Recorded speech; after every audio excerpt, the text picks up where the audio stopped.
มาจ้าทุกคนเดี๋ยวมื้อนี้สิพามาเบิงวิธีกำจัดขยะออกจากโทรศัพท์หน่วยความจำโทรศัพท์เฮามันเต็มเนาะแต่เฮาจะกำจัดขยะนะเฮาจะต้องมากำจัดอยู่นี่เนาะในการตั้งค่าเข้าไป การตั้งค่าแล้วเฮาก็เลื่อนมาตรงที่แอปนี่เนาะแล้วก็เข้าแอปแล้วนี่แหละเข้าไป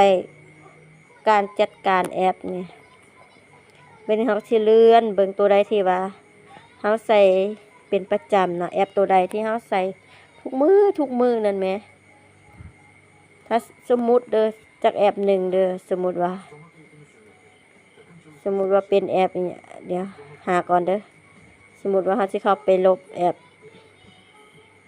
บ่แม่นลบแอปเด้ออันนี้จะลบอันแคปข้อมูลที่เฮาใส่ดูนี่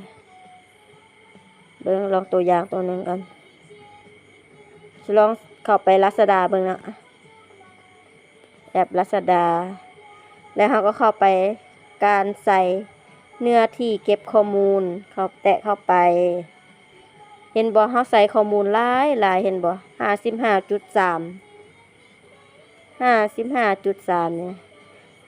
นี่เขาสิเขียนอยู่ข้างล่างว่าล่างแคปแล้วเฮาก็ล่างแต่แคปน่ะล่างแคปเห็นบ่มันจะเหลือ 0B เหลือแค่นี้นะมันจะเหลือ0เลยแต่ว่า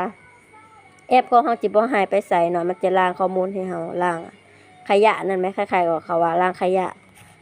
แล้วจะออกมาบนแอปอีกเดียวเฮาสิหาอีกแอปตัวนึงเนาะสมมุติ Facebook เนาะ Facebook นี่เฮาก็เข้าประจำเนาะเฮาก็เข้าไปแล้วเฮาก็เข้าไปการใส่เนื้อที่เก็บข้อมูลเข้าไปเห็นบ่ Facebook แห้งหลายโหนะใส่หลายขนาดเลยบัดนี้เฮาก็สิมาล้างแคปเอาถ้าเบิ่งเด้อหาเฮาล้างแคปมันจะเหลือ0เด้อปุ๊บมันจะโดนหน่อยหนึ่งเห็นบ่มันจะเหลือ0เพราะเมื่อกี้มันหลายโพดมันจะ